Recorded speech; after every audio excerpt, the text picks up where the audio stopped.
Welcome to VRS channel. నేను మీ VRS sarpanch elections వచ్చాయి. 3 విడతల వారీగా తెలంగాణలో పెట్టడం జరుగుతున్నది. మరి సంగారెడ్డి జిల్లా ఆందోళన నియోజకవర్గం మునిపల్లి మండలం 2 విడతలు పెట్టడం జరిగింది. నామినేషన్లు కూడా పూర్తవ్వడం జరిగింది. మరి చాలామంది నాకు అడగడం జరిగింది, సర్పంచ్ ఎలక్షన్లు వస్తున్నాయి, ఒకరిది కూడా ఇంటర్వ్యూ తీసుకోలేదు ఈ సర్పంచ్ అభ్యర్థిది అని అడగడం జరిగింది. అయితే నామినేషన్లు అయిపోయినని చూడడం జరిగింది. మనం మొట్టమొదటిసారిగా అందులో భాగంగా మునిపల్లి మండలం చిన్న చిన్నమేడ గ్రామానికి రావడం జరిగింది. వర్యులు దామోదర నరసింహ గారు బలపరిచినటువంటి అభ్యర్థి రుద్ర కృష్ణ అన్నగారితో ఉన్నాం మనం ప్రజెంట్. మరి అన్న గారి రాజకీయ ప్రస్థానం ఎక్కడ మొదలయ్యింది, అసలు ఈ రాజకీయంలోకి రావాలని ఎందుకు అనుకున్నాడు, మరి వచ్చిన తర్వాత సొంత నిధులతో ఎన్ని పనులు చేయించిండు, ప్రభుత్వ సహకారంతో ఎన్ని నిర్వహించడం జరిగింది, మరి తను చేసినటువంటి సేవ ఈ గ్రామానికి ఏ విధంగా ఉంది, మళ్ళీ ఈసారి ప్రజల తీర్పు ఏ విధంగా ఉండబోతుందో మనం చూసే అవకాశం ఉంది ఈసారి. మరి ఆయనకు ఏ విధంగా నమ్మకం ఉంది చిన్న చిన్న గ్రామ ప్రజల పైన, ఆయన మాటలు తెలుసుకుందాం. అన్న, ఫస్ట్ ఆఫ్ ఆల్ నమస్కారం. వచ్చినందుకు మీకు విఆర్ఎస్ యూట్యూబ్ ఛానల్ ప్రేక్షకులందరూ కూడా నమస్కారం. ఓకే అన్న, చెప్పండి, మీ ఫస్ట్ ఆఫ్ ఆల్ మీ యొక్క రాజకీయ ప్రస్థానం చెప్తున్నాను. నేను 2019లో ఓకే మా గ్రామంలో సీతారాముల కళ్యాణం చేయాలని నా మనసులో ఉండేది. ఓకే అయితే నేను హైదరాబాద్లో వ్యాపారం చేశాను కాబట్టి అక్కడే నేను 2019 కంటే ముందు మీ రాజకీయాలపైన ఆసక్తి లేదా, ఇన్వాల్వ్ లేరా? లేదు, వ్యాపారం ఓన్లీ నేను వ్యాపారం నుండి. ఓకే అయితే ఏంటంటే అక్కడ నాకు సంబంధించిన గ్రామాలు, అక్కడ తెలిసిన గ్రామాల్లో ఈ సీతారాముల కళ్యాణానికి సహాయం చేస్తుంది. ఓకే కానీ ఏంటంటే నా గ్రామంలో ఇలాంటి కార్యక్రమం చేయాలి అని చెప్పి నాకు కోరిక పుట్టింది. నా గ్రామంలో చేస్తే నా ప్రజల మధ్యనే చేసుకోవాలి. ఓకే ఇప్పుడు ఎంతైనా మనం హైదరాబాద్లో మనం వ్యాపారం చేయడానికి పోయినాం, కానీ పుట్టి పెరిగిన గ్రామం వేరు. అవును, అందుకోసం నా గ్రామంలో చేసుకోవాలనే ఉద్దేశం నాకు కలిగింది. ఓకే ఆ మనసులో కోరిక అనుకున్న తడు 2019లో భగవంతుడు నాకు ఇక్కడ అవకాశం కల్పించింది. ఓకే నా గ్రామ పెద్దలకు ఆల్రెడీ మనసులు అనుకున్నా, అక్కడ సహాయ సహకారాలు చేస్తున్నా నేను ఉన్న దగ్గర. ఓకే కానీ నా గ్రామంలో చేసుకోవాలని చెప్పేసి నాకు మనసులో ఉండే. ఓకే మనసులు ఉంటే సరిపోదు కదా, ఎలా చేయాలి, నా గ్రామ ప్రజలు కూడా నాకు సహకారం చేయాలి కదా. ఒక కార్యం చేస్తున్నామంటే ఇప్పుడు మనం డబ్బు ఖర్చు పెట్టాం. మీకు ఫస్ట్ గ్రామ ప్రజలు అడగడం జరిగిందా? మీరు ఎవరు అడగలేదు. ఓకే యాక్చువల్ గా మనకు ఇక్కడ మా దగ్గర సీతారాముల కళ్యాణం అనే ముచ్చట లేదు, ఫస్ట్ ఆఫ్ ఆల్ లేదు. కానీ నా మనసులో ఉన్న కోరిక ఉగాది రోజున మా గ్రామ ప్రజల మధ్య నా కోరిక వెలిపించడం జరిగింది. వాళ్ళకు మీరు తెలపడం జరిగింది, ఇట్లా సీతారాముల కళ్యాణం చేయాలనుకుంటున్నాను నేను. మొత్తం దానికి ఎంత ఖర్చు అయితే కూడా నేనే పెట్టుకుంటా, మీరు ఎవరెవరు రూపాయి ఇవ్వకని పర్లేదు, కానీ మీరు ఉండి సహకారం చేయాలి, మీరందరూ ఉన్నప్పుడే పండుగ ఉంటుంది. అవును, మీరందరూ చేస్తే నేను బ్రహ్మాండంగా చేసుకుందాం మనం అంటే. అవును, ఆ కోరిక నేను వాళ్ళకు వెలిపించగానే వాళ్ళందరూ సంతోషం వెలిపించి, చాలా ఇట్లా బ్రహ్మాండమైన కార్యక్రమం కదా, సీతారాముల కళ్యాణం అంటే చాలా లోక కళ్యాణం, అందరికీ ఆనందదాయకమైనటువంటి కార్యక్రమం. అందుకని నా గ్రామ ప్రజలు కూడా, అందరు పెద్దలు కూడా వాళ్ళు వెల్కమ్ చేశారు. చేయండి మీరు, మేము మీ ఎంబడి ఉంటామని చెప్పేసి. ఆ ప్రకారం 2019లో సీతారాముల కళ్యాణం అంగరంగ వైభవంగా మండలంలో ఎక్కడ లేని విధంగా అంగరంగ వైభవంగా స్టార్ట్ చేయడం జరిగింది. చుట్టూ గ్రామాల ప్రజలను కూడా ఎట్లా మన కూతురు పెళ్లి చేస్తే ఏ విధంగా అయితే పర్సనల్గా పోయి పత్రికలు ఇచ్చి ఆహ్వానం పలుకుతామో, ఆ విధంగా పత్రికలు చెప్పాలని పుర ప్రముఖులను, గ్రామ ప్రజలను, చుట్టూ గ్రామాల ప్రజలను, రాజకీయ నాయకులను, ప్రముఖులను, మాకు అప్పటి నుండి కూడా గ్రామ పెద్దలను, రాజకీయ నాయకుల పెద్దలను కూడా అందరూ ఆహ్వానించడం జరిగింది. అప్పుడు ఇంకా నేను కాంగ్రెస్ పార్టీ అనేది ముచ్చట నాకు లేదు, రాజకీయం కూడా లేదు. చాలా బ్రహ్మాండంగా అయింది కార్యక్రమం. మండలంలో ఎక్కడ సరే చిన్న చెల్మడ గ్రామంలో సీతారాముల కళ్యాణం బాగా జరుగుతుందంట. అసలు ఎవరు ఈయన, ఈ రుద్రకృష్ణ ఎవరు, ఈ రుద్రకృష్ణ ఎవరు అని చెప్పేసి ఇట్లా. అవును, నేను కూడా మండల వాసిని కాబట్టి మండలంలో ఏ గ్రామంలో లేని విధంగా పేరు వచ్చింది. మరి ఒకసారి ఇప్పుడున్న ప్రస్తుతం మంత్రి గారు కూడా రావడం జరిగింది. ఒకసారి కార్యక్రమానికి చాలా వైభవంగా పేరు వచ్చింది. మండలం ప్రతి సంవత్సరం వస్తారు సారు, ప్రతి సంవత్సరం వస్తారు. అయితే అప్పుడు నేను పార్టీలో లేని, రాజకీయ నేపథ్యం లేదు నాకు. అయితే 2019 చేసిన తర్వాత అప్పటి తడవలనే ఆ నెల లోపలనే, ఈ కార్యక్రమమైన నెల లోపలనే ఎలక్షన్ వచ్చినాయి, ఎంపీటీసీ ఎలక్షన్లు వచ్చినాయి, ఎంపీటీసీ జడ్పీసీ ఎలక్షన్ వచ్చినాయి. మీరు అప్పుడే స్టార్ట్ చేసిన? అంతకుముందు నెల ముందు స్టార్ట్ చేశాను నేను ఈ కార్యక్రమం. ఈ కార్యక్రమం మండలం మొత్తం పాకిపోయింది. అది ఎవరు ఉత్సాహవంతుడు చాలా బాగుంది, ఇంత పెద్ద కార్యక్రమం చేస్తుండే ఒక్కడు అంటే అని చెప్పేసి ఇంత మెల్లమెల్లగా పోయి సార్ దాకా పోయింది వ్యవహారం. Okay okay. అరే ఈ క్యాండిడేట్ ఎవరు అంటే మీరు అంతకుముందు కాంగ్రెస్ పార్టీ నాయకులు కదా? లేదు, కాంగ్రెస్ పార్టీ నాయకులే, కానీ వెళ్ళిపోయింది. రాజకీయాలకు నాకు సంబంధమే ఈ లేదు, విషయం అక్కడ దాకా వెళ్ళిపోయింది. అక్కడ దాకా వెళ్ళింది. అయితే అప్పుడు ఎంపీటీసీ ఎలక్షన్లు వచ్చినప్పుడు ఈ ప్రస్తావన ఎవరు ఈ క్యాండిడేట్ ఇంత ఉత్సాహవంతుడు ఉన్నాడు కదా, సరే అట్లాంటి క్యాండిడేట్ మనకుంటే బాగుండని చెప్పి సార్ అని చెప్పి నన్ను పర్సనల్ పిలిపించడం జరిగింది. ఓకే, మీకు సార్ మీకు పిలిపించిండు. మీరు వెళ్ళడం మా జరగలేదు. గ్రామంలో కాంగ్రెస్ పార్టీ నాయకులు మీరు వెళ్ళడం జరగలేదు. లేదు. సార్ ఏంటంటే గ్రామంలో కాంగ్రెస్ పార్టీ నాయకులు ఉండి నాకు ఓకే. గత 40 సంవత్సరాలుగా కాంగ్రెస్ పార్టీ ఉన్నటువంటి మా దగ్గర గడ్డ మీద సంఘాలు ఉండే, గడ్డ మీద రాములు అని ఉండే, వీళ్ళిద్దరు అన్నదమ్ములు. అవును. వీళ్ళు చాలా కాలంగా 40 సంవత్సరాలుగా వీళ్ళు సీనియర్ అదే కాంగ్రెస్ పార్టీ నాయకులు. సీనియర్ కాంగ్రెస్ పార్టీ గ్రామంలో. నాయకులు. సారు నమ్మినటువంటి కార్యకర్తలు వీళ్ళు. అవును. వీళ్ళు ఏం చేశారు, వీళ్ళకి ఆదేశం వచ్చింది సార్ నుంచి. అప్పుడు నన్ను సార్ దగ్గర తీసుకుపోయారు. తీసుకుపోయి సార్ వెల్కమ్ చేసిండు. మీ ఉత్సాహం చూసిన నేను, మీరు చాలా బాగున్నారు, మీరు రాజకీయాలకు రండి అని చెప్పి సార్ ఆహ్వానం పలికారు. ఆహ్వానం పలికి మీరు నిలబడకంటే నేను బీఫామ్ ఇచ్చి పంపిస్తాను సార్. ఆయన డిప్యూటీ సీఎం చేసిన వ్యక్తి కదా అప్పటికే.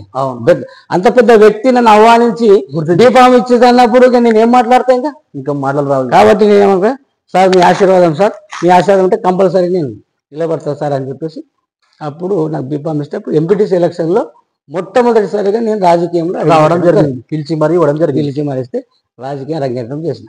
అప్పుడు చాలా మంది ఏంటంటే నేను ఏమంటున్నా అంటే అంతకంటే ముందు రాజకీయాల మీద మీ అభిప్రాయం ఏముండే?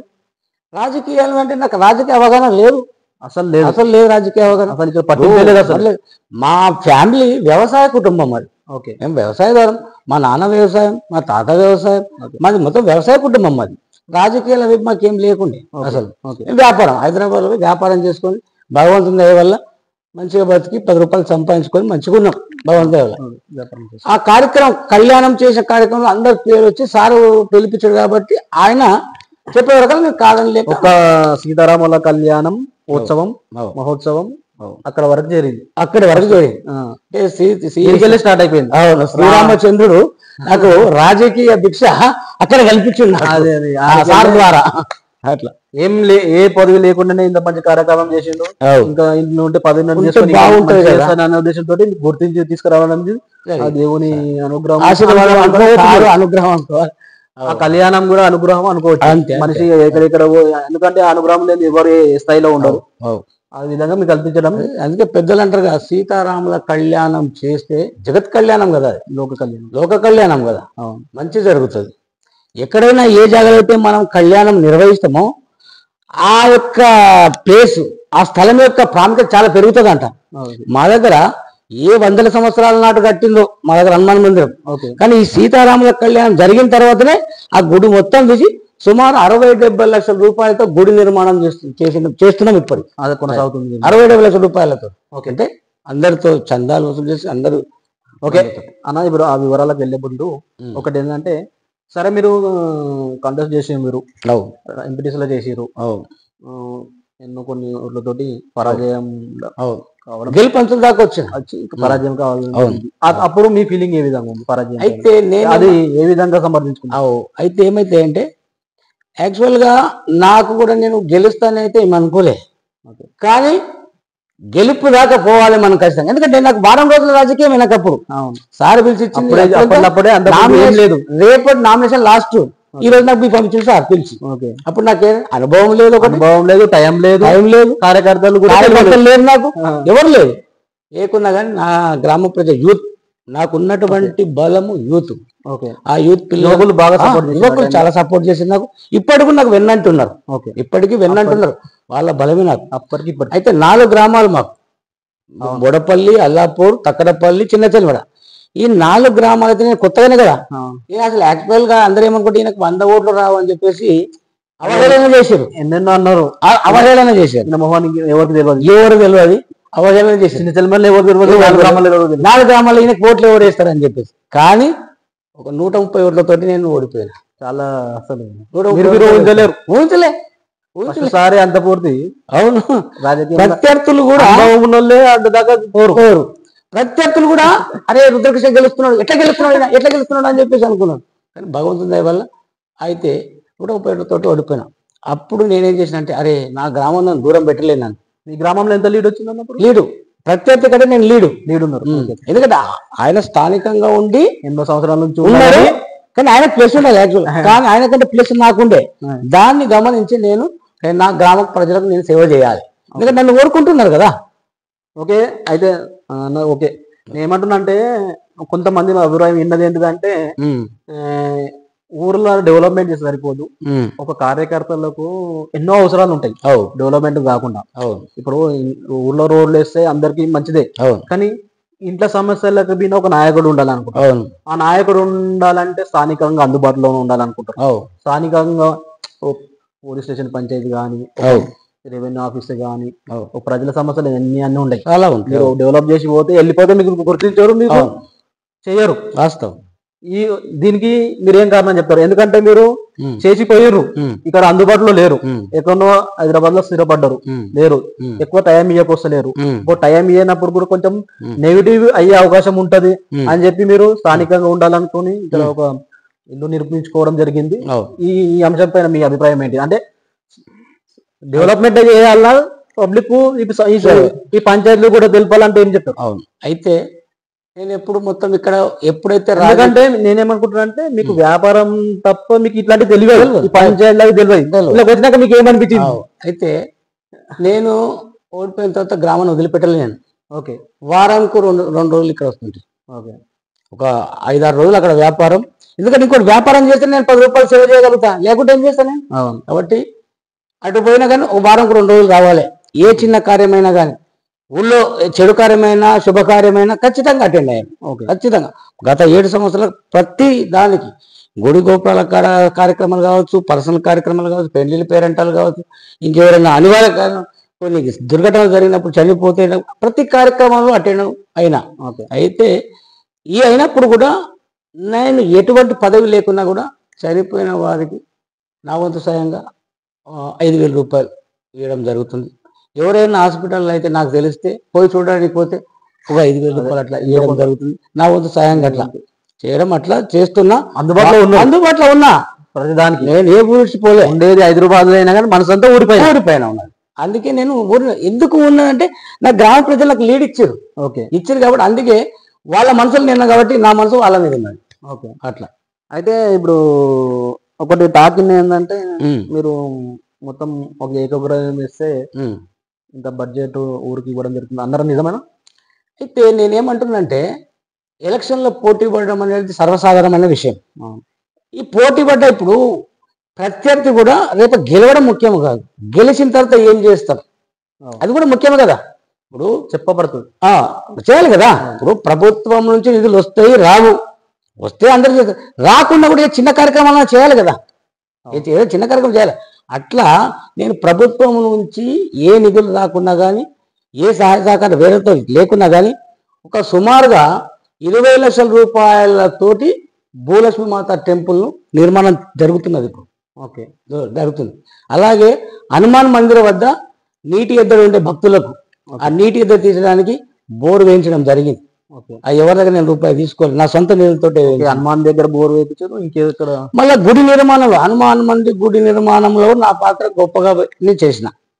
అట్లా సుమారు 5 లక్షలతో బోరు వేయించి మొత్తం నిర్మాణం బోరు అనుకో ఆ విధంగా చేయడం జరిగింది. అట్లా. అయితే ఇంకొక వేరే కాలనీలో కూడా బోర్ వేరే ఇప్పుడు నీటి సమస్య 6వ వార్డు కుమ్మరిగడ్డకు నీటి ఎద్దడి చాలా ఉండే. అయితే వాళ్ళు ప్రతిసారి ఏం చేస్తారంటే మాకు నీళ్ళు చాలా ఇబ్బందిగా ఉన్నది, మరి మాకు బోర్ వేపియాలి అని అడిగారు. అంటే గవర్నమెంట్ వచ్చినప్పుడు చూద్దాం అంటే లేదు గవర్నమెంట్ రూల్స్ కాదు, మీరు వేపేయండి మాకు, మీరు వేపండి, ఇన్ని పెద్ద పెద్ద కార్యక్రమాలు చేస్తున్నారు, మాకు నీళ్ళు రాపరా మీరు అని అడిగినప్పుడు అట్లెప్పుడో నా గ్రామ ప్రజల కోసం ఖచ్చితంగా నేను చేస్తా అని చెప్పేసి అప్పుడు బోర్ వేయించడం జరిగింది. బ్రహ్మాండంగా నీళ్లు కూడా పడ్డాయి, అలా బ్రహ్మాండ నీళ్ళు పడ్డాయి. ఇప్పుడు నీటి వసతి మనుషులు తాగడానికి కూడా అవే నీళ్ళు తాగుతున్నారు ఇప్పుడు ప్రజలు. అన్న ఏముందంటే ఈ డెవలప్మెంట్ తర్వాత అడుగుదాము. ఈ రాజకీయంలో వచ్చిన తర్వాత ఇవన్నీ చూసి టైంకు ఫోన్ లిఫ్ట్ చేయాలి, స్ట్రగుల్ చేయాలి, ఇది చేయాలి, ఈ అమ్మ హాయిగా వ్యాపారాలు చేసుకున్నా నేను ఈ ఆసుపత్రులు తిరగాల్సి వస్తున్నది, ఈ స్టేషన్లు తిరగాల్సి వస్తున్నది, ఇది అందులోకి ఎందుకు వచ్చినా అని ఎప్పుడన్నా అనిపించిందన్నా? లేదు, ఎందుకంటే మాకు పెద్దలు గౌరవనీయులు శ్రీ దామోదర రాజ నరసింహ సార్ గారు మాకు ఎప్పుడు అండగా ఉన్నారు. ఓకే. వారు ఏమన్నారంటే ఎప్పుడైనా అర్ధరాత్రి అయినా నా తలుపు తట్టు నేను నీకోసం ఉన్నా అని చెప్పి నాకు హామీ ఇచ్చారు సార్. నాకేంటంటే అంత పెద్ద వ్యక్తి మాకు అండగా ఉన్నప్పుడు మేము ఎందుకు ఉత్సాహంగా మనం ఎందుకు పని చేయకూడదు, ఆయన సారథ్యంలో మేము ఎందుకు పని చేయకూడదు అని చెప్పేసి ఆయన ప్రోద్బలంతో మేము ఈ కార్యక్రమాలు కానీ రాజకీయాలు కానీ ఉత్సాహంగా ముందుకు కదులుతున్నాం. ఒకటి ఏమనిపిస్తుంది అంటే మనిషి విజయం కంటే ఎక్కువ ఓటమి అనేది మనిషిని బలపరుస్తుంది అంటే నిజమే? వాస్తవం, అది అనుభవం నేర్పుతుంది. అది అంటారుగా పెద్దలు, ఒక ఓటమి విజయానికి నాంది అని. నిజానికి ఈరోజు అదే నుండి నాకు ఇంకా కాన్ఫిడెంట్ పెరుగుతుంది, చాలా కాన్ఫిడెంట్ ఉన్నది, అనుభవం పెరుగుతుంది. కట్టు హాకింది బట్ట కట్టుకోవడం అనుకుంటాం కదా, ఆ విధంగా నాకు నేర్పింది. నాకు అదొక నమ్మకం బలంతో ఇక్కడ ఇల్లు నిర్మించడం జరిగింది అనుకోవచ్చా? బ్రహ్మాండం, అది వాస్తవం. అది ఎందుకంటే నా ప్రజలకు నేను అందుబాటులో ఉంటాను. మాకు ఉన్నది గ్రామంలో పెద్ద ఇల్లు ఉంది మాకు, కానీ నాకు అనుకూలమైనటువంటి ఇల్లు నిర్మించుకోవాలని చెప్పేసి ఇక్కడ నాకు అనుకూలంగా నిర్మించుకున్నా కొత్త ఇల్లు. అదే సేవ చేయడానికి 24 hours అందుబాటులో ఉండడానికి ఫిక్స్ అయిపోయి ఉండకపోతే 1,00,000 రూపాయలు పెడితే ఒకటి రెడీమేడ్ ఇల్లు దొరుకుతున్నది. ఈ ఎలక్షన్ పూర్తికి ఉండాలంటే నేను ఇంత ఖర్చు పెట్టి చేయాల్సిన అవసరం లేదు. నాకు ఓ చిన్న 1,00,000 2 లక్షలు పెడితే ఒక చిన్న ఇల్లు దొరుకుతుంది రెడీమేడ్, అది పెట్టుకుంటుంది. నేను పర్మనెంట్గా ఉండాలని చెప్పేసి నేను ఇంత మంచి ఇల్లు కట్టుకున్నా. అదే ఎట్లా అనిపిస్తుంది అన్న, ఇది వ్యాపార జీవితం బాగుందా రాజకీయ జీవితం బాగుందా అంటే ఏం చెప్తారు? దేనికి దానికి దేంట్లో మజా అనిపిస్తుంది? దేని మజా అంటే ప్రజలు మెప్పు పొందినప్పుడు ఎక్కడ లేని ఆనందం ఉంటుంది ఎవరికైనా. ఒక ప్రజానాయకుని ప్రజల్లో ఉన్న వ్యక్తికి ఏంటంటే నలుగురు పొగుడుతున్నప్పుడు కానీ, నలుగురు అరే గుర్తిస్తున్నప్పుడు కానీ ఏంటంటే చాలా ఆనందం ఉంటుంది. మనిషికి జీవితంలో పేరు కంటే మించింది ఏం లేదు. ఏం లేదు, ఎంత చేసినా చివరికి ఇంత పేరు సంపాదించేదే గొప్ప కదా. అప్పుడు ఎన్ని కోట్లు సంపాదించినా పేరు బయటికి రాదు, ఆ సేవ చేసినప్పుడు పేరు వస్తుంది, ఆ ఉత్సాహం పెరుగుతుంది అట్లా. మళ్ళీ అది ఇప్పుడు రాజకీయం అనంగా ఆపోజిట్ ఎన్నో ఉంటాయి, అదన్నీ కుట్రలు కొన్ని వాటిని చూస్తే మీకు ఏమనిపించింది అన్న? ఇవి ఉంటాయి, ఎక్కడైనా వ్యాపారంలో కుట్రలు ఉంటాయి, రాజకీయంలో కుట్రలు ఉంటాయి, ఈ అన్నిట్లో ఉంటాయి కుట్రలు. అవన్నీ ఛేదించుకుంటూ పోవాలి. మనిషి అన్నప్పుడు దేనికి భయపడితే ఎట్లయితే ఫేస్ చేసుకుంటూ పోవాలి. అయితే చెప్పడానికి బోరు బావుల గురించి చెప్పారు. ఎస్సీ కాలనీలో ఎస్సీ కాలనీ సమస్య, నీటి సమస్య తెచ్చిన తర్వాత అది తీర్చాలని ఎందుకు అనిపించింది అన్నప్పుడు? అంటే ప్రజలు అడుగుతున్నారు కదా నాకు. ఇప్పుడు ప్రజలకు ఏమైందంటే ఆ రుద్రకృష్ణ, అది మీరు ఎంపీటీసీ నుంచి స్టార్ట్ చేసిన కార్యక్రమం. ఎంపీటీసీ ఒక మా గ్రామంలో కాదు, బోడపల్లిలో బోర్ వేసినాం, తక్కడపల్లి వేసినాం, అల్లాపూర్లో వేసినాం. అక్కడ టెంపుల్స్ కూడా సహాయ సహకారం చేసినాం. ఆ విధంగా నేను ప్రజల మనసులు చూడకున్నా కాబట్టి నాకు అడుగుతున్నారు. అయితే మా గ్రామంలో కూడా అట్లా ఏంటంటే ఆ రుద్రకృష్ణకి అడిగితే ఆయన చేస్తాడు అని ఒక నమ్మకం వాళ్ళకు. కాబట్టి వాళ్ళు అడుగుతున్నారు. వాళ్ళు ఏం గొంతెమ్మ కోరికలు ఏమి అడుగుతలేరు, నా ఆస్తులన్నీ నమ్మకం పెట్టమంటలేరు. వాళ్ళకి ఏంటంటే చిన్న చిన్న కోరికలు, ఇప్పుడు నీళ్లు కావాలి వాళ్ళు అడుగుతున్నారు, ఎవరు చేస్తలేరు, నేను చేస్తున్నా. అట్లా అంటే మీరు ఇక్కడ లోకల్ గా ఉండి కాంగ్రెస్ పార్టీల నాయకులకు కానీ నిన్న నమ్మిన వాళ్ళకి కానీ భరోసా 100% ఇస్తున్నారని నమ్మకం ఉంది మీకు? 100% ఈ పాలన పక్కకు పెడితే అది కూడా కావాలి. భరోసా ఇస్తున్నాం ఖచ్చితంగా. ఇప్పుడు భరోసా అంటే ఇప్పుడు మనము దగ్గర పోలీస్ స్టేషన్లు పత్తాగలు పెంచుకురావాలి, వీళ్ళు ఎప్పుడు తగవులు కావద్దని కోరుకోవాలి. ఫస్ట్ మనం ఏంటంటే తగవు అనేది ఉండొద్దని కోరుకోవాలి భగవంతుని. వచ్చినప్పుడు ఖచ్చితంగా ఆ న్యాయం చేయడానికి ఖచ్చితంగా ముందుకుంటాం. ఎందుకుంటాం? అయితే సరే అన్న, అది ఇచ్చిపెడితే ఇంకొకటి, కొంతమంది బీసీ, ఇప్పుడు మీకు గ్రామానికి బీసీ మహిళ వచ్చింది కదా. అవును. అయితే కొంతమంది ఉమెన్ ఉంటే కొంచెం ఇబ్బందిగా ఫీల్ అయ్యి డిస్టర్బెన్స్ గా ఫీల్ అవ్వడం అనుకుంటారు. అట్లా రావడం వల్ల మీకు ఏమైనా ఇబ్బంది ఉందా? ఏం లేదు. అయితే మా శ్రీమతి గారు ఏమైందంటే ఆమె BSc BEd, well educated person. Already ఆమె టీచర్ జాబ్ చేసి ప్రైవేట్ లో. కాబట్టి ఆమెకి నాలెడ్జ్ ఉంది. ఇప్పటికి చేస్తుందా? లే, ఇప్పుడు బంద్ చేయించిన. ఎప్పుడు? గత 2 సంవత్సరాలుగా చేస్తున్నాం. 2 సంవత్సరాలు ప్రైవేట్ స్కూల్లో. మీరు ఇంత పెద్ద వ్యాపారాలు చేసుకుంటారు మీరు ఎందుకంటే? ఆమె చదివిన చదువు ఆమె వృధా కావద్దు కదా, ఆమె కోరిక మేరకే. ఆమె ఏంటంటే నేను బిఎస్సీ బిఎడ్ చేస్తే ఆమె ఏంది నలుగురికి విద్య నేర్పాలి కదా, ఆమె కోరిక మేరకు ఆమె జాబ్ చేసి. అంటే మీకు దగ్గరగా కూడా మేడం కూడా చాలా యాక్టివ్గా ఉన్నది, జాబ్ చేస్తున్నది అంటే మనం అర్థం చేసుకోవచ్చు, చురుకుగానే ఉంటది. మీకు అది కూడా కొంచెం కలిసి వచ్చే అవకాశం ఉంది అనుకుంటారా? ఎడ్యుకేషన్ లేకపోతే ప్రాబ్లం అవుతుంది కదా, ఎడ్యుకేషన్ ఉంటే ఏదోడు వాదోడు ఉండి ప్లస్ అనుకుంటున్నారు. అది అవును, మరి ఆమె ఎడ్యుకేటెడ్ ఉన్న వల్ల నాకు చాలా ప్లస్. ఓకే. ఓకే. ఇంకా ఇంకా వేరే సేవా కార్యక్రమాలు ఏం చేయడం జరిగిందన్న? ఏదో స్కూల్ ఏదో అన్నారు కదా? అప్పుడు నేను వచ్చిన కొత్తలో స్కూల్ గత ఎప్పుడో 25 సంవత్సరాల క్రితం పెయింట్ వేసారంటే అప్పటికి బాగా మసిబారిపోయింది స్కూల్. ఓకే. అయితే గ్రామ పెద్దలు అదే స్కూల్ చాలా అందవికారంగా ఉన్నది కదా, ఓకే. పెయింట్ ఏమనేది అట్లేముంది, మన తడువు ఏం చేసినా చలో వేపిస్తా. అంగన్వాడీ స్కూల్కి వేయించిన అట్లాగే మా ప్రాథమిక పాఠశాల కూడా వేయించిన మొత్తం అట్లా చేసినట్లు. ప్రాథమిక అంగన్వాడికి మా ప్రాథమిక పాఠశాల. ఇంకేదో అది కాంపౌండ్ వాళ్ళు ఏదన్నా అది కాంపౌండ్ వాల్ అంటే గవర్నమెంట్ నుండి వచ్చిన శాంక్షన్. అది గవర్నమెంట్ కోసం తోటి ఒక 2 లక్షల రూపాయల నిధులతోటి కాంపౌండ్ వాళ్ళు చేయించడం జరిగింది. ఓకే. రీసెంట్ గా 4-5 నెలల కింద. ఓకే. ఫస్ట్ ఆఫ్ ఆల్ సీతారాముల కళ్యాణ మహోత్సవం తోటి స్టార్ట్ చేసి ఈ విధంగా సేవా కార్యక్రమాలు చేయడం జరిగింది.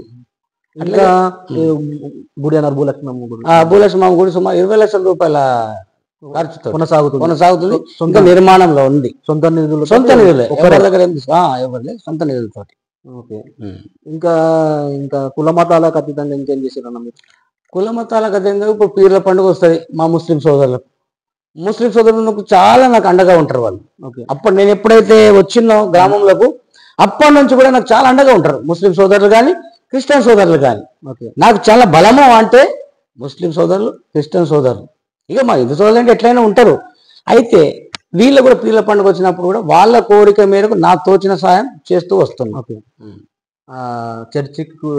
చర్చి నిర్మాణం వాళ్ళు మా గ్రామంలో క్రిస్టియన్ సోదరులు ఏంటంటే ఒక మంచి చర్చి నిర్మాణం చేస్తున్నారు. చేస్తుంటే వాళ్ళు నా దగ్గరకు వచ్చి అడిగిరు సహాయం. అన్న మీరు మందిరాలు బాగా మంచిగా నిర్మిస్తున్నారు, బోర్లు వేస్తున్నారు, వివిధ కార్యక్రమాలు చేస్తున్నారు, మా చర్చి కూడా నిర్మాణంలో మీరు వంతు సాయం చేయాలంటే అట్లేముంది రాజకీయాలకు అతీతంగా వాళ్లకు నాకు తోచిన సహాయం చేయడం జరిగింది. ఓకే. ఇది మీరు డ్రైనేజీ సమస్యలు ఏమన్నా తీసిన అది కూడా తీసిన. గత 30-40 సంవత్సరాలుగా ఎస్సీ కాలనీలో ఆ చర్చి నుండి మెయిన్ రోడ్ పోయే దారి ఏంటంటే ఒక గల్లీ ఉండే. ఆ గల్లీలో మొత్తం అన్ని మురికినీళ్ళు ఆ గల్లీలో వదిలిపెడతారు. ఆడి పోవాలంటే పెద్ద ఇట్లా ముక్కు పట్టుకొని మూసుకొని పోవాలి అసలు పరిస్థితి. అయితే ఎందుకు దాన్ని సీసీ రోడ్ వేయలేదు ఎవరు అంటే, సీసీ రోడ్ వేస్తే అండర్ గ్రౌండ్ డ్రైనేజ్ సిస్టమ్ ఇవ్వాలి. ఉన్నదే చిన్న గల్లీ, దానికించి మీకెంచి మోరిస్తే నీకు దారి పోనీకే వస్తుంది. అందుకే అండర్ గ్రౌండ్ డ్రైనేజ్ చేయాలి. అండర్ గ్రౌండ్ డ్రైనేజ్ అంటే గవర్నమెంట్ శాంక్షన్ లేదు, నిధులు లేవు. కాబట్టి ఏం చేయాలి, నా సొంత నిధులతో సుమారు 1 లక్ష రూపాయల నిధులతో నా సొంత నిధులతోటి నేను అండర్ గ్రౌండ్ డ్రైనేజ్ సిస్టమ్ ఇచ్చి, మీది నుంచి ఏంటంటే గవర్నమెంట్ వచ్చేటట్టు సీసీ రోడ్డు మనకు వస్తుంది కదా గ్రామంలో, అవి వేయించడం జరిగింది. ప్రభుత్వ సహకారం సీసీ రోడ్ ప్రభుత్వ సహకారం అన్ని కాలనీలు. అంటే కొద్దిగా ఎస్సీ కాలనీలో అయింది, ఇంకొద్దిగానేమో బీసీ కాలనీలో చేయడం జరిగింది. ఓకే.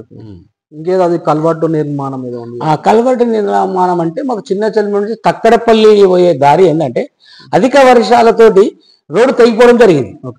రోడ్డు తెగిపోగానే మా సార్ దృష్టికి తీసుకుపోయినాం. తీసుకపోతే ఇమ్మీడియట్ అయినా స్పందించి అది అక్కడ ఇంజనీర్ పంపించి అది చూపించి మెజర్మెంట్ చేపించి దానికి ఎస్టిమేషన్ తయారు చేసి ఆ నిధులు శాంక్షన్ చేశారు.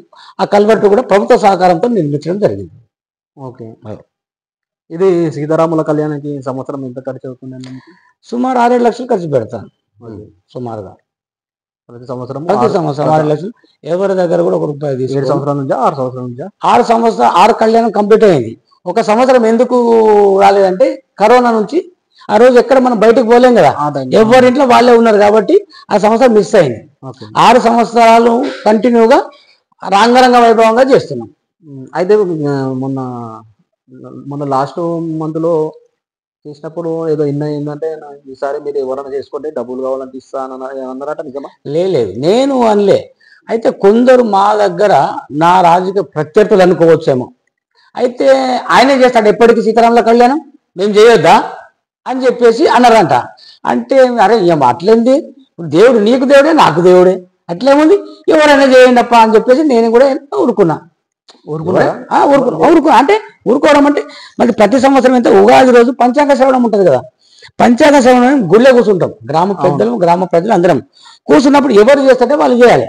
నా వద్దకు వచ్చిన ఇన్ఫర్మేషన్ ఏంటంటే ఎప్పటికి ఆయన రుద్రకృష్ణ చేస్తాడా, మేము చేయొద్దా అని చెప్పేసి అన్నారంట. అన్నప్పుడు నా దగ్గరికి వచ్చి అన్న ఇట్లా అనుకుంటున్నారే అంటే, అరే అట్లేముంది అరే వాళ్ళకి అధికారం లేదా? ఇప్పుడు వాళ్ళకైనా గ్రామమే, నాకైనా గ్రామమే, ఎవరు వద్దు అంటున్నారు? చేయమనండి, దాంట్లో ఏముందని నేను ఊరుకున్నా.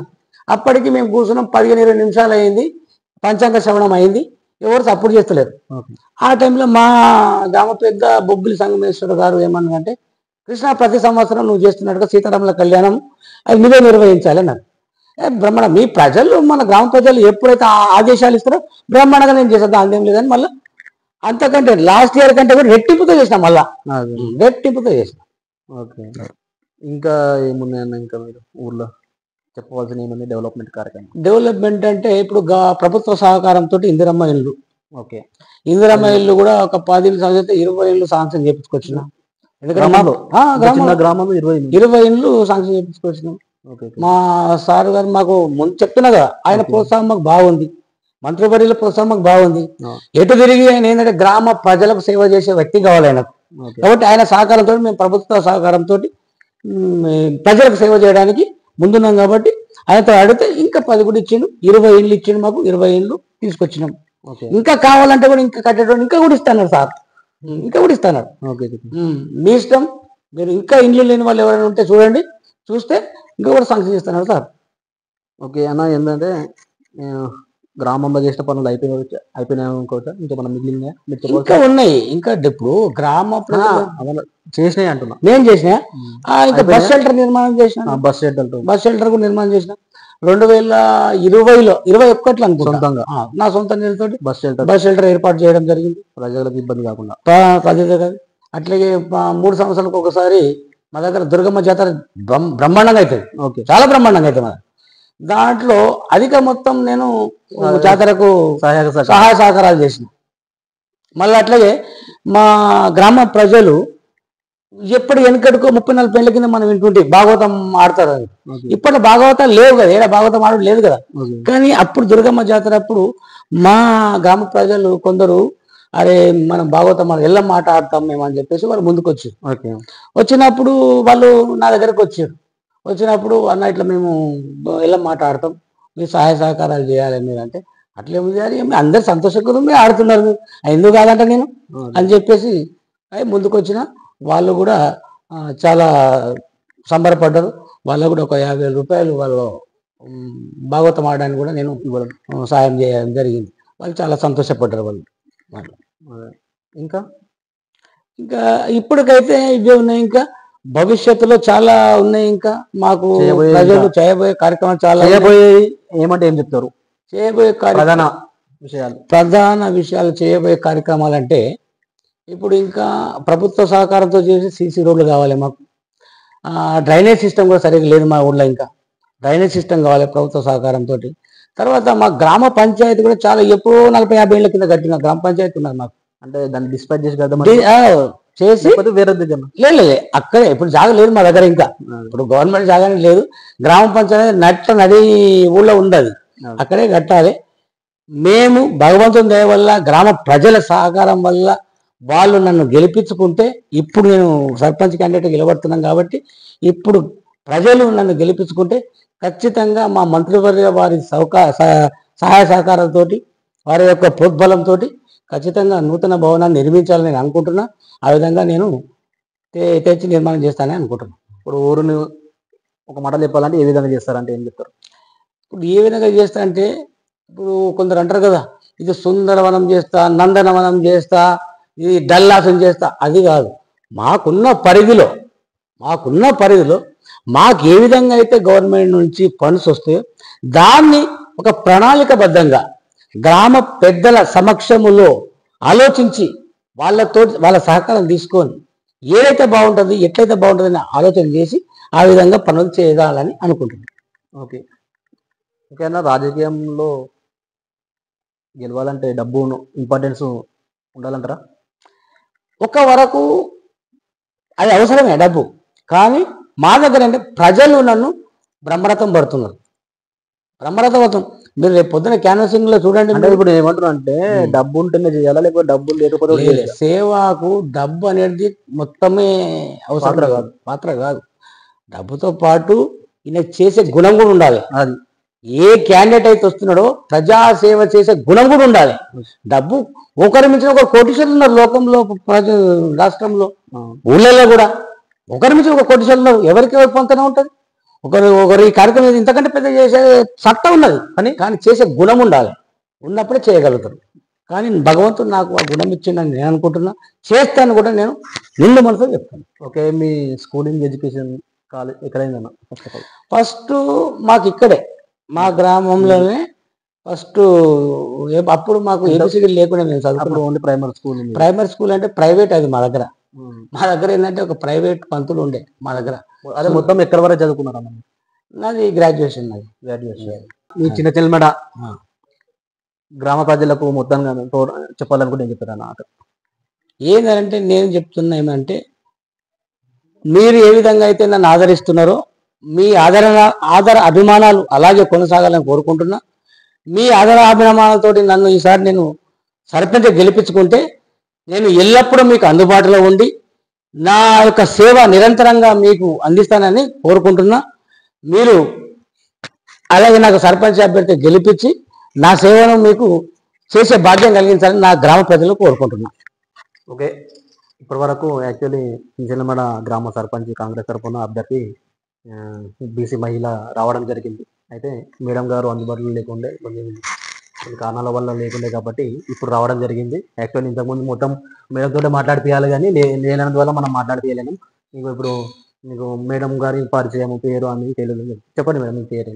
నా పేరు గాయత్రి, రుద్ర గాయత్రి.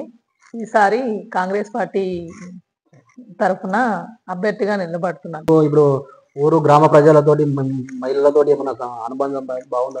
చాలా బాగుంది. అందరు సపోర్టింగ్ గా ఉన్నారు. అందరు సంతోషంగా మా కోటయ్యనికే రెడీగా ఉన్నారు. ఓకే, మీ ఊరుకు గ్రామ సేవ చేయాలంటే మీరు ఏం చెప్తారు? అంటే ఏమేమి చేసారు? మీకు ఏమైనా ఐడియా ఉందా చేసిన పనుల మీద? అన్నగారు చేయబోయే ఐడియా ఉందా మీకు? ప్రతి సంవత్సరము శ్రీరామనవమి వేడుకలను ఘనంగా 5 ఊళ్ళకు సరిపడా 5 ఊళ్ళ మందిని ఇన్వైట్ చేసి మరి చేస్తున్నాము. అంతేకాకుండా మన చర్చికి కానీ మసీదుకి కానీ తన వంతు సాయంగా అన్ని విధాలా చేస్తాను. ఇది అదే అని కాదు, ఎవరు వచ్చి ఏ సహాయం కావాలి అన్నా కూడా దానికి వెనకాడకుండా ప్రతి దాంట్లో మా సహకారం తప్పకుండా ఉంటుంది. ఇంతకు ముందు ఉండే ఇప్పుడు కూడా అదే విధంగా ఉంటుంది. ఓకే, మీ ఎడ్యుకేషన్ క్వాలిఫికేషన్ ఉంటుందా? BSc BEd. Okay, teacher job చేసేదాన్ని నేను. ఇప్పుడు ప్రస్తుతం మన ఊరికి సేవలు చేయాలనేసి అది స్టాప్ చేసేసి ఇక్కడ వచ్చాను. అవునా? ఓకే, ఇంట్రెస్ట్ మేడం రాజకీయాలు? ఇంట్రెస్టెడ్ కాబట్టి మనం ఇక్కడ ఎంటర్ అయ్యాం కదా. కొంతమంది ఏంటంటే బలవంతంగా రావడం లేదు, అట్లేం లేదు. ఇంట్రెస్ట్ కాబట్టి ఇక్కడ రావడం జరిగింది, ఇల్లు కట్టుకోవడం జరిగింది. ఇక్కడే ఉండాలి, ఇక్కడే వీళ్ళకి ఊరికి సేవలు చేసేసి మా వంతు సహకారం ఏదైనా అందించాలని అయితే వచ్చాం. మిగతా వేరే ఆశ ఏ లేదు. ప్రజలకు సేవలు చేయడానికి అంతే. ప్రచారంలో వెళ్తుంటే గ్రామ ప్రజలు ఏమంటున్నారు? సంతోషంగా ఇన్వైట్ చేస్తున్నారు, బాగా మాట్లాడుతున్నారు. మొన్న వచ్చారు మా ఇంటికి, ఇక్కడికి. ఆ విధంగా అంటున్నారా? లేకపోతే వీళ్ళు ఓన్లీ హైదరాబాద్ లోనే ఉంటారు, ఓన్లీ డబ్బులు మాత్రమే ఖర్చు పెడతారు, అందుబాటులో ఉంటారా అంటున్నారా? స్టార్టింగ్ లో అలా ఉండే వాళ్ళ ఉద్దేశాలు, కానీ ఇప్పుడు అలా లేదు. బాగా మంచి అందుబాటులోకి వస్తున్నారని. ఒకవేళ మేము అక్కడ ఉన్నా కూడా ఒక్క కాల్ తో పాటు గంటలో మళ్ళీ ఇక్కడే ప్రెసెంట్ అవుతున్నాం. అది. ఓకే, ఫైనల్ గా ఏం చెప్పాలనుకుంటారు గ్రామ ప్రజలకు? ఏం లేదు, మేము చేసే సేవలను గుర్తించి మీ వంతు ఓటు మాకు తప్పకుండా వేయాలని కోరుకుంటున్నాం. ఓకే, మీరేం చెప్తారన్న? అంటే ఇప్పుడు మేము ఏమంటున్నామంటే, ఇప్పటిదాకా నాతో మీరు ఇంటర్ తెచ్చుకున్నప్పుడు ఆమె ప్రచారంలో ఉండే. ఓకే, ప్రచారం ఉండే కాబట్టి అందుబాటులో లేకుండా కాబట్టి నేను మాట్లాడినా. ఇప్పుడు ప్రచారం ఇప్పుడే వచ్చింది కాబట్టి ఆమె రావడం జరిగింది. ఇప్పుడు ఈ గ్రామ ప్రజలకు ఏదైనా సమస్యలు ఉంటే మేడం దగ్గరికి వెళ్ళాలా, ఫస్ట్ మీ దగ్గరికి వెళ్ళాలంటే ఏం చెప్తారు? ఇద్దరం అందుబాటులో. మా పిల్లలు చిన్న పిల్లలు కాదు. మా పాప వచ్చి ఎంటెక్, మా పాప వచ్చి బీటెక్ 3rd year. ఇంకా 2 ఏళ్లలో వాళ్ళు సెటిల్ అయిపోతారు. మాకున్న పని ఏముంటది? ప్రజాసేవ. మాకు ఇంకా వాళ్ళు వెల్ ఎడ్యుకేటెడ్ పిల్లలు కూడా మాకు వాళ్ళతో ఏముంటది? ఇంకా చిన్నపిల్లలు అయితే మీరు అన్నట్టుగా ఏదైనా బాధ ఉంటుంది, మాకు పిల్లలు పెద్దవాళ్ళు అట్లా. ఓకే, మీకు మేడం మీది ఏంటంటే ఫస్ట్ ఆఫ్ ఆల్ నుంచి రాజకీయాల మీద ఏమైనా అవగాహన ఉందా? లేదు, మా వారి ఇంట్రెస్ట్ మీదకి వెళ్ళి ఇప్పుడు 7 years అవుతుంది మాకు అవగాహన రాబట్టి. ఎలా చేయాలి, ఏంటి, ఎలా ప్రజలు ఎలా సహకరించాలి, ఎట్లా అయితే బాగుంటుందని తన ఐడియాస్ నుంచి మాకు కూడా ఐడియా వచ్చేసింది. కొందరికి ఏమవుతుంది అంటే పబ్లిక్ లో రావడం ఇంట్రెస్ట్ ఉండదు మహిళలకు. అట్లాంటి మీకు ఏమైనా ఉందా జాబ్ లోపల? హోల్డర్స్ కదండి, అలా ఉండే అదే ప్లస్ పాయింట్ అయిపోయింది. జాబ్ హోల్డర్స్ మళ్ళీ చిన్న పిల్లల్ని మెయింటైన్ చేస్తాను. ఇక పెద్ద అన్నకు వాళ్ళతో పాటు ఇప్పుడు స్నేహంగా ఏంటంటే అన్నకు అదే అడగడం జరిగింది. బీసీ ఉమెన్ రావడం ఏమైనా డిస్టర్బెన్స్ అంటే లేదు, ప్లస్ పాయింట్ అయిందని చెప్పడం జరిగింది. ఎడ్యుకేటెడ్ ఉన్నది, ఇంకా నాకే ఉన్నదని జరిగింది. ఇంతకుముందు ఒక్క సేవలు చేసేవారు, ఇప్పుడు ఇద్దరు ప్రెసెంట్ అవుతాం. అదే అదే అదే. నా ఐడియాస్ ఇంకా బలం పెరిగింది, ఇంకా బలం పెరిగింది. తన ఐడియాస్ అయితే సూపర్, ఇంకా నా ఐడియాలు కూడా కలుస్తాయి అందులో. మా వంతు సహకారం తప్పకుండా అదొకటి ఉంటుంది ఇద్దరిది. ఉంటది కదా ఈ ప్రతి విజయం వెనుక. అది ఒక స్త్రీ ఉన్నట్టుగా నా ప్రతి విజయం వెనుక, నేను చేసే వ్యాపారం వెనుక కూడా చాలా సపోర్ట్ దొరికింది అనుకుంటున్నారు ఇంకా మీరు? బ్రహ్మాండంగా. ఇప్పుడు ఆమె ఎడ్యుకేటెడ్ కావాల కూడా నాకు చాలా మంచి ప్లేస్ పాయింట్. ఎందుకంటే ఇప్పుడు పిల్లల ఎడ్యుకేషన్ మొత్తం ఆమెనే చూసుకుంటాడు. నేను వ్యాపారం కాబట్టి పొద్దున పోతే సాయంత్రం ఏ టైంకి వచ్చేవాడిని. చిన్న పిల్లల ఎల్కేజీ నుంచి పిల్లలు ఆమెనే చూసుకునేది మొత్తం అంతా. వాళ్ళ ఎడ్యుకేషన్ అంతా ఆమె చూసుకునేది. నాకు ఇంత 1% టెన్షన్ కూడా లేదు పిల్లల మీద ఎడ్యుకేషన్ మీద. అట్లా మెయింటైన్ చేసింది. ఓకే. ఇప్పుడు ఆ చిన్న పిల్లలు మెయింటైన్ అంత మంచిగా మెయింటైన్ చేసి మళ్ళీ టీచర్ జాబ్ చేసింది. ఓకే. టీచర్ జాబ్ చేయడం వల్ల పిల్లలతో ఎట్లా రియాక్ట్ కావడం, ఎట్లా వాళ్ళతో అనుబంధంగా ఉండడం అనేది బాగా వాళ్ళకు ఐడియాస్ ఉంటాయి. వాళ్ళకు ఒక సబ్జెక్టే ఉంటుంది కదా, అది సైకాలజీ. మనిషి యొక్క సైకాలజీ ఎట్లా ఏం కాదు అప్పుడు అర్థమవుతుంది. కమ్యూనికేషన్ గురించి చెప్పాల్సిన అవసరం లేదు. వాళ్ళకు ఒక పిల్లల మెంటాలిటీని అర్థం చేసుకున్న వాళ్ళు, మనం పెద్దవాళ్ళ మెంటాలిటీ ఉంటది ఎంత వాటిదైనా పిల్లలను కంట్రోల్ చేసి చాలా కష్టం. వాళ్ళు అట్లా అంటే అంటే పెద్ద మ్యాటర్ కాదు, చేయడం జరిగింది. పెద్దవాళ్ళ థింకింగ్ అనేది మన థింకింగ్ తో మ్యాచ్ అవుతుంది, ఇంకా పిల్లలది కాదు. పిల్లలు మెయింటైన్ చేయడం చాలా కష్టం. అదే అదే అంటున్నా, ఇది పెద్ద కథ కాదని చెప్తుంది. Okay okay friends, right. ఇప్పుడు మనం మేడం గారు కూడా ఇంతకుముందు జాయిన్ అయ్యి తన అభిప్రాయాన్ని చెప్పడం జరిగింది. నేను ఏదో సైలెంట్ ఏదో అనుకున్నా కానీ మేడం ఇంకా మన అన్నకంటే చాలా యాక్టివ్గా మాట్లాడడం జరిగింది. ఏ విధంగా సేవ చేయాలని ఎగ్జైట్మెంట్ తోటి ఉన్నదో అర్థమవుతుంది. Okay, thank you friends.